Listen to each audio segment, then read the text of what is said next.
Ang ipamahagi ko sa inyo ngayon ay isa sa unforgettable ko na experience sa Basilan sa aking operations laban sa Abu Sayyaf bilang company commander ng 10th Scout Ranger Company. Ang aral na ito ay tungkol sa link-up operations. Kung titingnan natin sa doctrine manual, ang link-up operations ay yun yung magdugtong ang dalawang unit para sa iba't ibang mga purpose o tactical purpose, kagaya ng pag-consolidate, mag-reorganize, o kaya magsanib puwersa para sa isang mas malakihan na mga combat or any type of operations. Ang kwento ko sa inyo ay nagganap na engkwentro. Ito ay doon sa bandang Golden Harvest sa may bandang Kanibungan, Lantawan, Basilan. Ang unit ko noon ay nakabase doon sa Lantawan proper, yung mga tropa ng Moro National Liberation Front ay mayroong combat mission sa lugar ng Bulansa, doon sa area ng Pamukalin at mga karatig na mga lugar, Mangas area.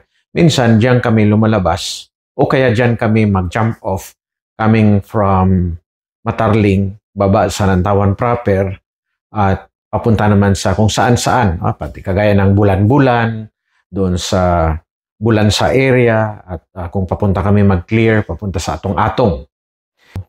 Nasa TCP ako noon, nagpapahinga kami dahil ang tropa ko ay kagagaling lamang sa isang combat operations kasama ang 12th Scout Ranger Company.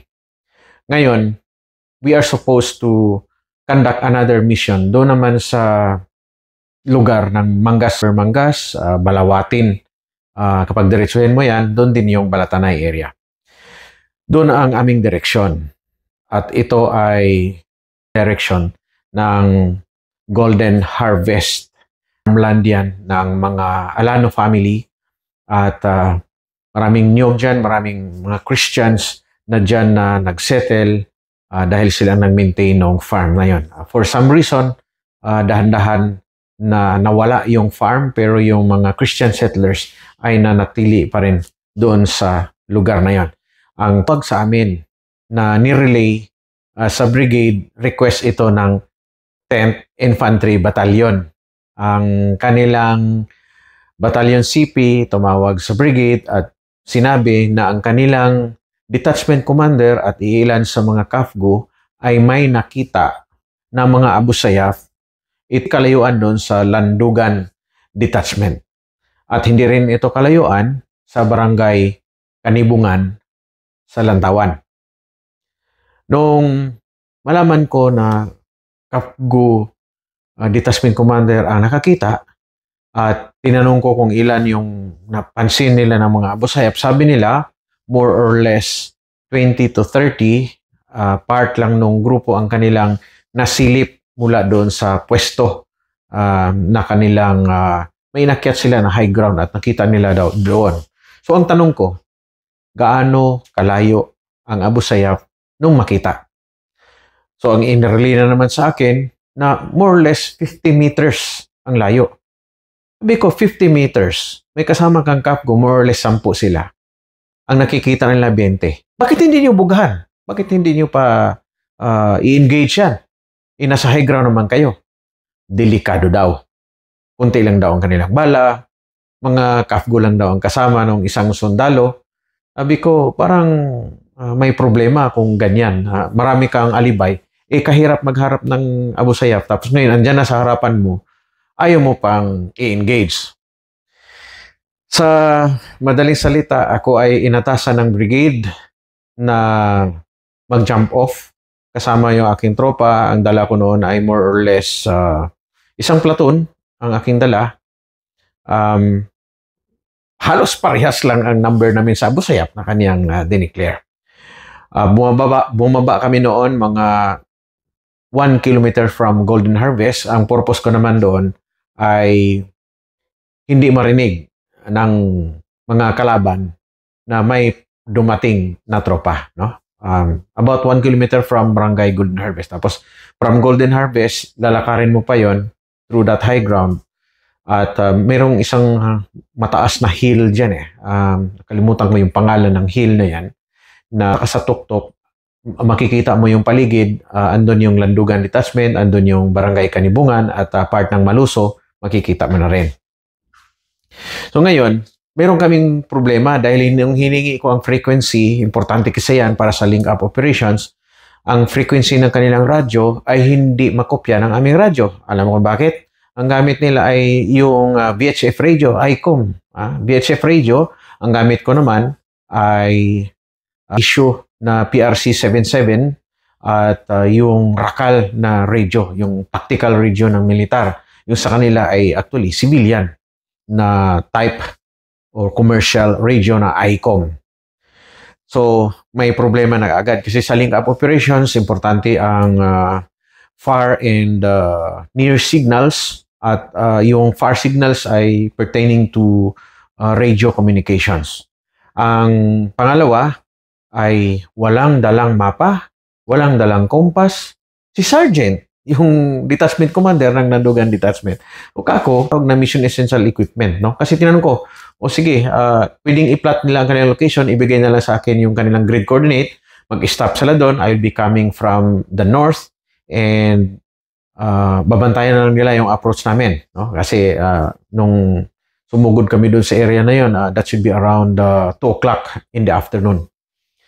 Ang problema na naman, maliban sa wala silang radyo, pangalawa, wala silang mapa at kompas. Ang dala lang nila ay ICOM at ang magagawa lamang nila ay mag-relay papunta sa kanilang TCP using the ICOM radio. Ang TCP tatawag sa akin gamit ang PRC-77. So, nakita mo yung komplikasyon. Masyadong complicated. Pero ganun pa man ay sabi ko sa tropa ko, go tayo. Dahil baka totoo naman yan, yung kanilang sinabi, dahil sabi ko, kung totoo yan, samahan nyo kami. Malala niyo yung enkwentro ko noong October 7, 2001, na sabi mo Orozco, ano rin yun? Si Orozco ay nasa 10th Infantry Battalion, Kapgo siya doon, at kasama siya sa isang kumpanya noong enkwentro namin sa October 7. Ngayon, pagdating namin sa Golden Harvest, na-meet namin doon yung mga Christians, mga Chabacano. Ang sabi nila, Sir, wala naman kami nakitang Kapgo, pero alam namin may Kapgo. Humigit kumulang 2 kilometro mula dito, at yun ay ang Landugan Detachment. So, kabisado nila yung Landugan Detachment. Okay, kung wala kayo nakita, ang ibig sabihin, ay andito lang sila sa paligid, pero hindi sila nakarating sa barangay, kasi sabi, nasa high ground na sila. So, nung sinilip ko, nag-orient ako sa aking mapa, pumunta ako sa direction ng north, sa aking southwest, no? Ay andon yung high ground na yon. Actually, gilid lang siya mismo nung Golden Harvest. Ako, magkakaroon ng link-up operations with the troops, yung kay detachment commander ng Landugan, at akitin namin ito, mapunta sa high ground na yan. So kayo dito ay magmatsyag kayo kasi hindi natin alam kung ano ang magiging kaganapan kung kami ay mapa-enkwentro dyan sa likod lamang ng high ground na ito. So okay naman, actually yung mga Chabacano doon, meron silang mga nakatagong baril doon to defend themselves. No? Ang iba nga sa kanila ay actually mga members ng CAFGO. Kasama ko noon sila, si Cuevas, si Ren Bulawan. Kasama ko yung aking bagong platoon leader noon, si Lieutenant Gurat, PMA Class 2000, isang Army engineer na dineploy muna sa Rangers para makakuha ng experience sa combat operations. So, si Lieutenant Gurat ay in-expose ko pa sa ino-orient ko, no? Paano magdala ng tao. Hindi ko muna siya iniwan na mag-isa na magdadala ng tao. In short, mini-mentor ko muna siya, nag-buddy muna ako. Although during that time, matagal akong walang XO o wala akong platoon leader. Alam mo kung bakit? Kasi ang XO ko na si Lieutenant Humalesa, as early as around August 2001, ay naging CO na siya ng 3rd Scout Ranger Company. Kaya nung naengkwentro ako sa Balatanay noong October 7, 2001, si Lieutenant Humalesa actually was a member of 3rd SRC na nag-reinforce sa amin. No? Dumating siya, and nakita niyo sa photo namin na kasama namin siya ni Captain Almodovar. So, ito ay 2002. Nung malaman ko na yung mga kapgo, mayroong isa na parang may off-duty na isang kapgo ako, mag-organize kayo, magbantay kayo, siguraduhin yun na walang mapagawi dito na kahit sino, no? Kapag tingnan nyo kung alam nyo naman kung Abu Sayyaf na yung pumunta sa inyong lugar. So, ibig sabihin, magbantay kayo habang isinasagawa namin ang mission. Pero kung hindi ako talagang 100% naniniwala na andyan yung mga Abu Sayyaf, baka naman guni-guni lang itong kay Sergeant, no? Kasi hindi ko paniwala, 50 meters, lapit-lapit yan, pikitan mo yan, i-align mo lang yung baril mo doon, matamaan mo na yun. Kung maunahan mo yan, alam mo yun, kapag maunahan mo na yung kalaban, kahit na sino yung mga damuhon na yan, ay andun sa iyo ang initiative. And ikaw ang makapag-dictate ng tempo. So yun yung hinahanap ko, yung aggressiveness ng isang combat leader. Ay inakyat namin ang naturang high ground. At hindi ko muna diniretso, no? Kumuha ako ng isang distinguishable na terrain feature na may malaking puno, may malaking kahoy doon. Tipong nasa high ground siya, mag-isa lang siya, kitang-kita mo yun. So ginawa ko siyang reference dahil yung aking kalingap ay walang mapa, walang kompas. Pero kahit wala kang mapa at kompas, at gagamitin mo lang ang tinatawag na common sense, one of the principles of patrolling is common sense. Paano yung common sense? Sa tagal mo na, lanugan detachment, alam mo yung high ground. At sa araw-araw, sabihin natin, kahit isang buwan ka pa lang yan sa lugar na yan, alam mo yun na saan ang north, south, west, east. So sabi ko sa kanya, Sergeant, actually, yun nga mahirap kasi ang kausap ko yung TCP ng 10IB. Dito andun sila sa, hindi ako nagkamali, andun sila sa Matarling, no? So sabi ko, sabihin mo kay Sergeant na ako ay nasa malaking puno na directly south ng Golden Harvest. Kung alam niya ang Golden Harvest, directly south ako. Yung high ground, kasi nag-iisang malaking high ground yun. Doon sa Golden Harvest. So may punong malaki dito. Andito yung platoon ko. Madali kaming dito. And kung may pa-approach dito, makikita ko. Di nirelay niya. Naku, wala raw siya makita. Pero sabi ko, lumabas siya papunta sa direction ng Golden Harvest. Naiinis na ako noon. Kasi umaabot na around mag-isang oras na kaming naghahanapan. Hindi kami makalink up. Because of the lack of map and compass. At saka yung radyo. Maabot na kami ng isang oras na gustong mag-link up. Magkatabi na lang kami. Hindi pa kami ka-link up. Okay? So sabi ko, ganito na lang ang gagawin mo. Hanapin mo yung trail na papunta sa Golden Harvest. Pag ikaw ay nasa high ground, kunin mo yung pinakamataas dito sa lugar na ito. And then, may trail papunta pababa, pa north, papunta ka sa Golden Harvest. At makikita ka namin, sigurado. Kasi medyo clear ang area. Walang bushes doon sa lugar na yon, yung may trail na pababa. Parating ginagamit ng mga tao. Ibig sabihin, doon sila nagsusuga ng kanilang mga kalabaw, mga baka, nakikita ko. Nasa gilid mismo ng kanilang community kaya maraming gumagamit doon sa trail na yun. Sa tagal namin pag-uusap, umabot na kami ng around 4:30. Nagkita kami ni Sergeant. Inis na inis ako. Sabi ko, Sergeant, sa tagal mo na sa serbisyo, hindi mo man lang naisip na kapag ikaw ay lumabas para sa prophylactic patrol, ang tawag nila doon ay prophylactic patrol. Kasama ang iyong mga kapgo, di ba dapat ang kasama sa isipin mo na mission packing list, mapa, kompas, magdala ka ng pagkain, mayroong kang passwords countersigns, may dala kang communication equipment. Di ba yan yung basic? Kasi humiwalay ka doon sa main group mo, sa detachment, nagdala ka ng 10. So may natira din doon, around 10. So, alam mo naman ang mga friendly forces nandito sa paligid ay lahat naka-PRC 77. Bakit hindi ka nagdala ng radyo? Sir, wala po kami kasing radyo doon. Anong ba yan? Wala daw silang radyo na PRC. Talagang ICOM radyo lang yung gamit nila. Okay, sige. Kasi malapit ng sunset, 4:30 na eh. Lakarin na natin yung sinasabi mo na high ground na andun yung Abu Sayyaf. Ilan ba yung nakita mo talaga doon? Sir, may nakita ako na babae, dalawa, tapos may mga lalaki nasa paligid nila.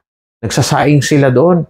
Ngayon, makikita namin half body lang kasi andun sila sa lungag. Lungag daw, parang cave daw. Nasa ano siya, nasa low ground. So, kailangan nating umakyat, may isang puno doon, masisilip mo, andun na yung mga Abu Sayyaf. Ganun ba?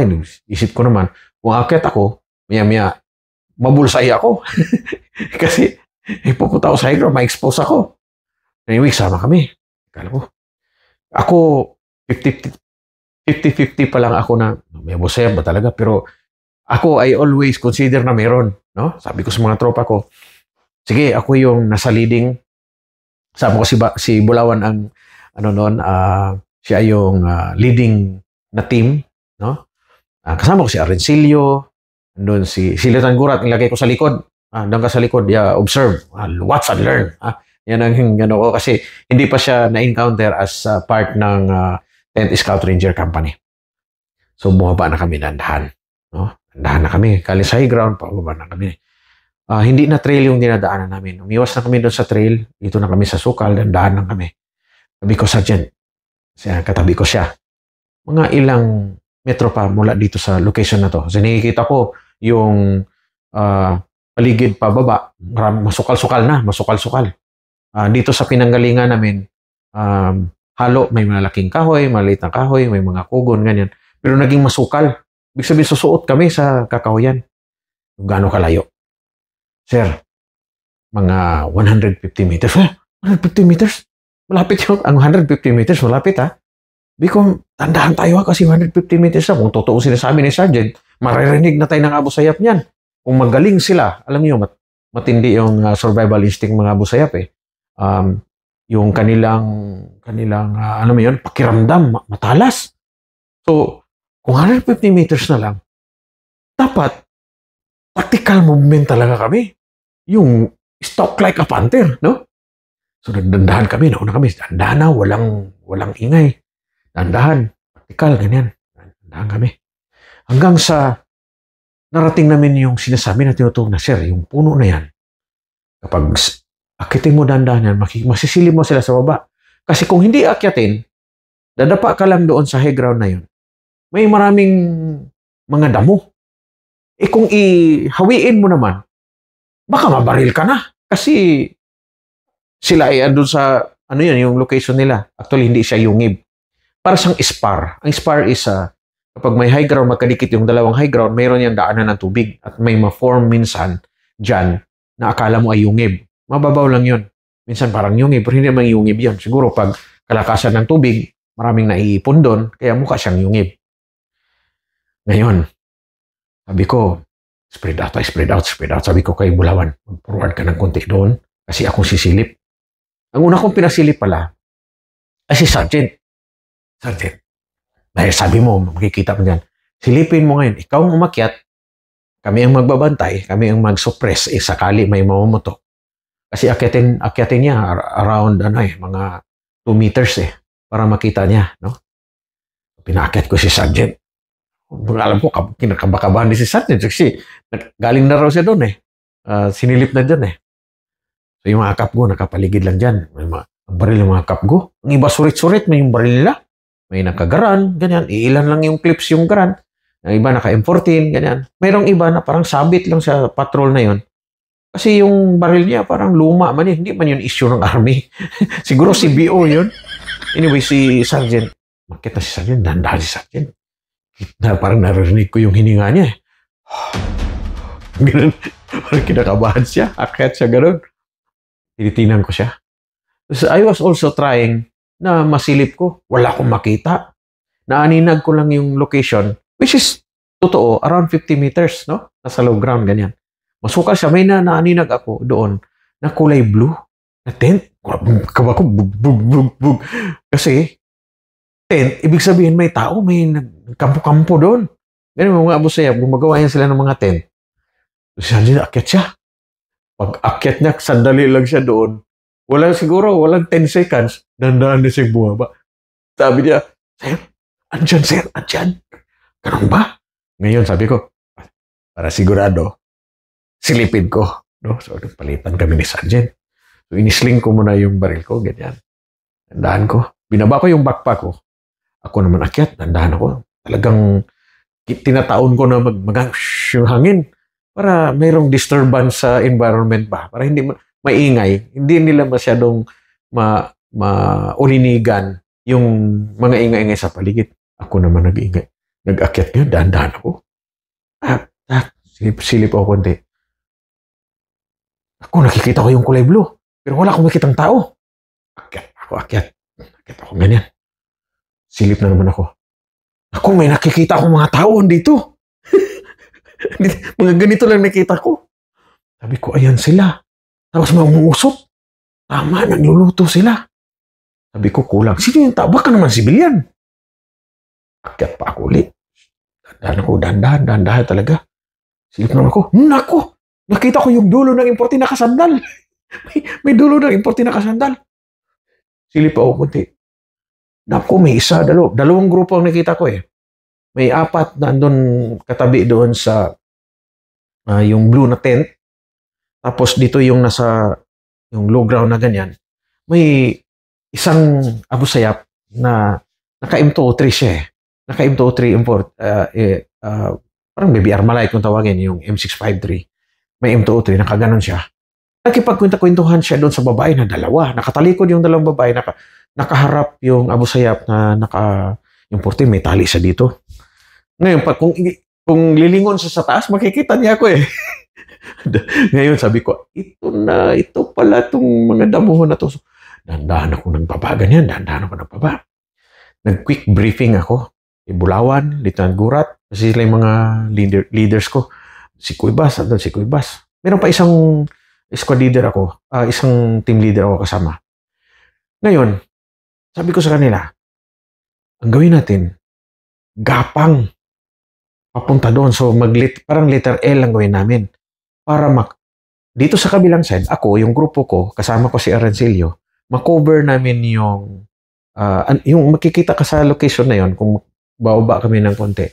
Yung Abu Sayyaf na naka-M203, doon sa kabila, sila naman ang makakita doon sa isang grupo na hindi naman makita dito sa kabilang side. So, may blind spot eh. So, inadandahan ko na sila. Dahan talaga gapang si Gurat. Pinasama ko kay Sergeant Bulawan. Ako sa isang team kasi may 7-man team eh. Ako company headquarters, pero kasi marami na akong mga wounded na tropa. Kaya yung dala-dala ko laging isang platoon na lang. Ngayon, sama ko yung tropa, si Arancilio, yung gati kong kasama rin. Machine gunner ko yun si Arancilio. Si Toto Arancilio. Kami magkatabi. Maalala ko, kami magkatabi. Sabi ko sa kanila lahat, first shot. Kay Bullseye. Ako yon, yung aking call sign. First shot, kay Bullseye. Doon kayo magkuha ng signal na fire. Tapos, maximum superiority. Tapos, assault natin. Walang tagal. Pag magsabi akong assault, kapag ma-dominate mo na, mayroon kang fire superiority, ma-assault mo yan. Wipe out ang gusto ko. No? Pero during that time, mga 5:30 na siya. Dahan-dahan na siya magdilim. Nag-agaw, na siya. Dahil nga doon sa tagal ng namin, tagal ng aming link-up operations. So ngayon, dandahan gapang. Ako rin, dandahan gapang, ganyan. Kami ni Arancilio, ganyan. So, nakalapit na kami ng humigit kumulang 25 meters. No? Pababa na yung pwesto namin kasi galing high ground eh. Pababa. Ganyan. At nakita ko na yung kalahati ng katawan nila. Yan. Hanggang sa bandang dibdib. Yung kanyang baril, kitang-kita ko na. Ang gamit ko ay EUG Steyr. Sabi, ibang usapan namin, ako yung unang shot. So, inantay ko muna. Palapit sila. Hindi pa sila nakapwesto eh. Yung, di ba, pa letter L kami. Hindi pa nakapwesto yung dalawa. Pero nung sinisilip ko, parang aligaga yung Abu Sayyaf. Parang sabi ko, narinig yata yung isa kong kasama. Kasi mas malapit sila, siguro 20 meters lang.